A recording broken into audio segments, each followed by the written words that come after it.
Hello my dear students, in the previous video we revised the first half of the chapter motion. In this we'll do the other half and I will also discuss one numerical in which many of you were having doubt and you asked me to solve it. So students, let's get started. Before that, don't forget to like and subscribe my channel and do mention your name, class, section and roll number in the comment section.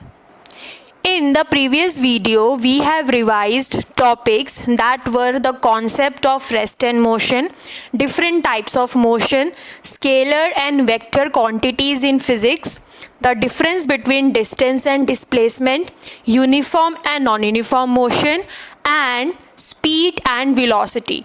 In this video, we shall revise topics like acceleration. We will talk about distance time graphs and velocity time graphs. We will also study these equations of motion which we have derived graphically earlier. We will study about circular motion and we will solve one numerical. So students, let's get started with revising the first topic, that is acceleration. We know that acceleration exists only whenever there is change in the velocity. Therefore, acceleration is defined as the rate of change of velocity. Mathematically, it is written as change in velocity upon total time taken. Let us suppose a body is moving with initial velocity u and it ends with final velocity v in total time t. So, acceleration A will be equal to V minus U upon T. The SI unit of acceleration is meter per second square and students, it is a vector quantity. Its direction is same as that of velocity.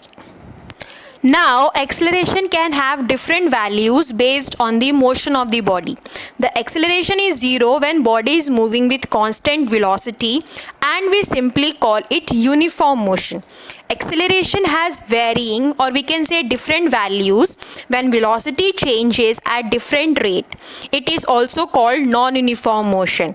And at the last, acceleration is constant when velocity changes its value at same rate every time. So students, I hope you understood the concept of acceleration. Moving on to the next topic which we have is distance time graph. Distance time graph represents the change in the position of a body with respect to time. In this graph, we take time on the x-axis and distance on the y-axis. The first type of graph in distance time is when the object is at rest. In this graph, the body is at the same distance all the time. So this graph is always parallel to the time axis. In this, the body is not at all moving, it is at stationary. The second type of graph we have in distance time graph is for uniform speed. In this, the body covers equal distance in equal interval of time. So this graph is a straight line. And the third type of graph we have is for the non-uniform motion. It is a curved line in which the body is not covering equal distance in equal interval of time. Students, our next topic is velocity time graph. We can also call it speed time graph. As long as you people are moving in a straight line, you can use both speed and velocity. Velocity time graph is a graphical representation of the motion of an object with respect to time, in which the velocity is represented on the y-axis and your time is represented on the x-axis. The first type of velocity time graph we have is when the object is moving with uniform velocity.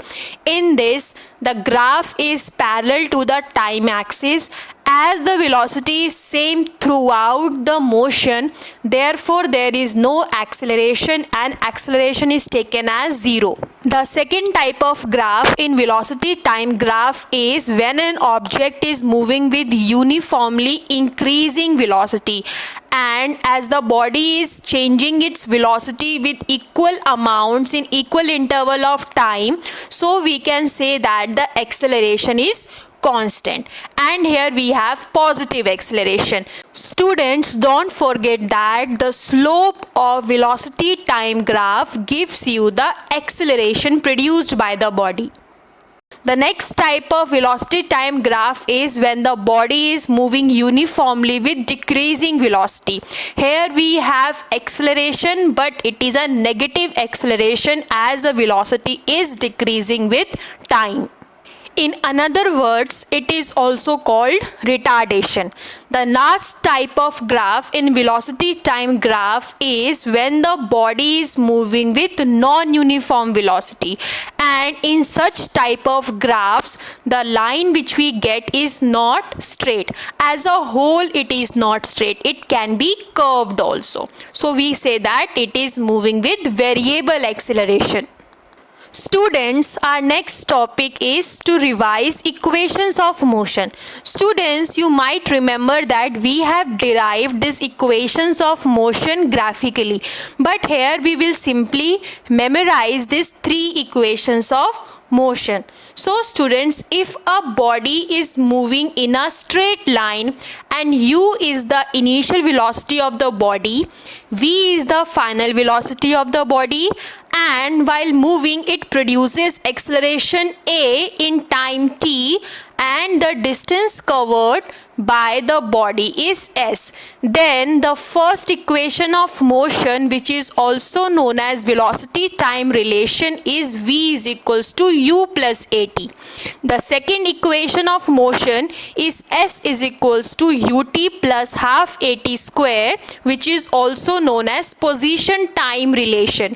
And the last equation of motion, which is 2as is equals to v square minus u square, it is also known as position velocity relation. Now moving on to the last topic of our chapter, that is uniform circular motion, which is the combination of uniform speed and circular motion.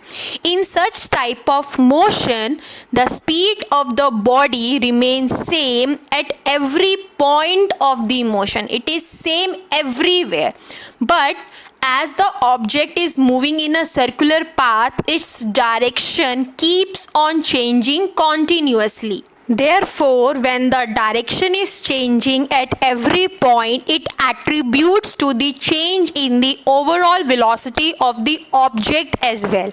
As the velocity is changing at every point because of the change in the direction, we say that it is an example of uniformly accelerated motion.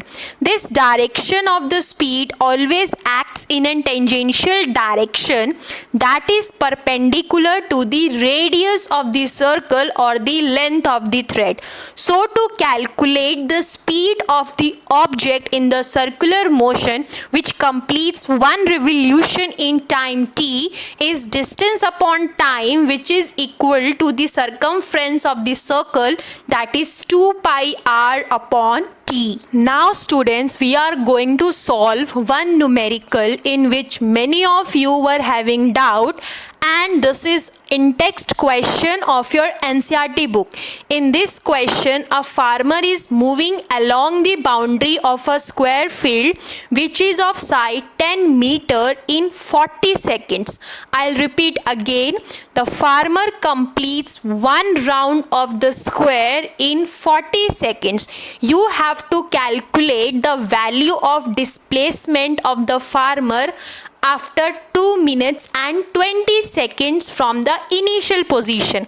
And in this square field, I have considered A as my initial position. So first of all, we'll convert our time into SI unit. Here total time in which we have to calculate the displacement is 2 minutes and 20 seconds.